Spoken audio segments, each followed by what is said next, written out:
0 podium. 0 victoire. Lewis Hamilton, septuple champion du monde, vient de vivre la pire saison de toute sa carrière en Formule 1. Et ce n'est que la partie visible de l'iceberg d'une saison 2025 absolument dingue. Alors aujourd'hui, on fait le point sur tout ce qui secoue le paddock en cette fin d'année. Parce que croyez-moi, même en pleine trêve hivernale, ça chauffe dans les coulisses. On est le 28 décembre 2025. La saison s'est terminée il y a 3 semaines à Abu Dhabi. Et pourtant, les langues se délient enfin. Commençons par le sujet qui fait le plus parler, la catastrophe Hamilton chez Ferrari.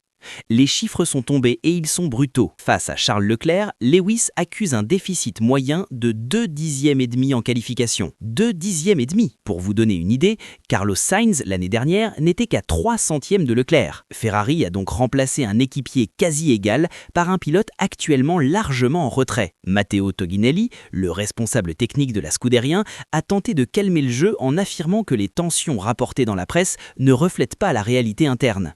Selon lui, le vrai problème vient d'une faiblesse chronique en qualification combinée à des pneus ultra sensibles cette saison. Mais soyons honnêtes, quand ton septuple champion du monde ne monte sur aucun podium en Grand Prix pendant une année entière, sa seule satisfaction étant une victoire en sprint en Chine, il y a clairement quelque chose qui cloche. Pendant ce temps, de l'autre côté du garage métaphorique, McLaren savoure son 2e titre constructeur consécutif et surtout le premier sacre mondial de Lando Norris. Mais attention, tout n'est pas rose. Günther Steiner, l'ancien boss de Haas, qu'on connaît tous pour son franc-parler, tire la sonnette d'alarme.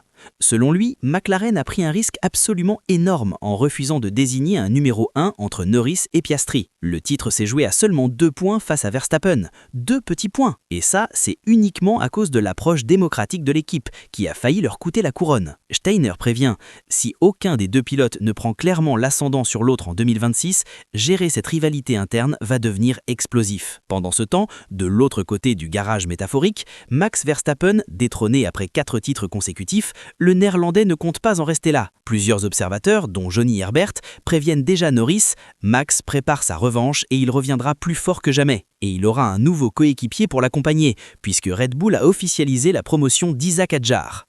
Le Français, impressionnant malgré son accident sur la grille à Melbourne, devient le 4e coéquipier de Verstappen en seulement 2 saisons. Max lui-même estime que le timing est parfait.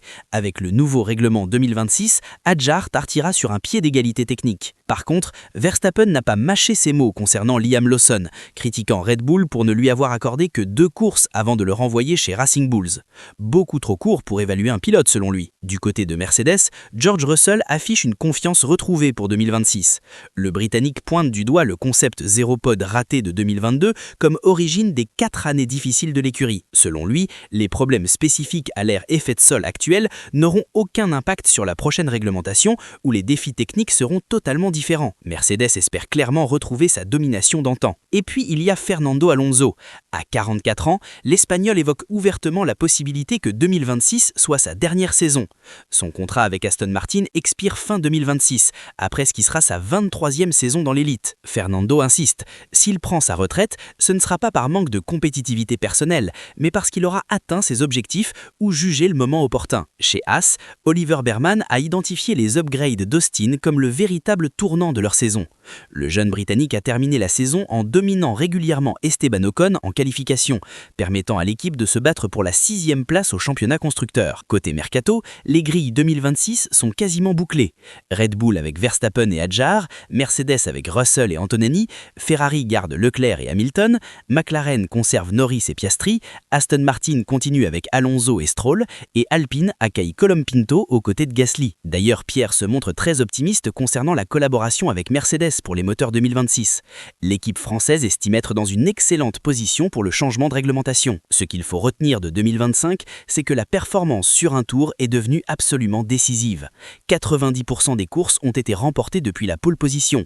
Les équipes qui échouent en qualification sont tout simplement condamnées. La rivalité Verstappen contre Norris promet d'être le fil rouge de 2026.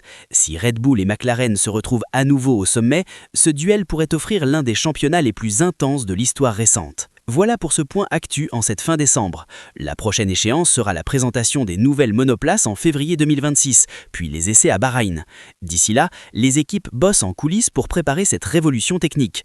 Si cette vidéo vous a plu, lâchez un pouce bleu, abonnez-vous si ce n'est pas encore fait, et on se retrouve très vite pour une nouvelle ère. À bientôt sur Grid F1.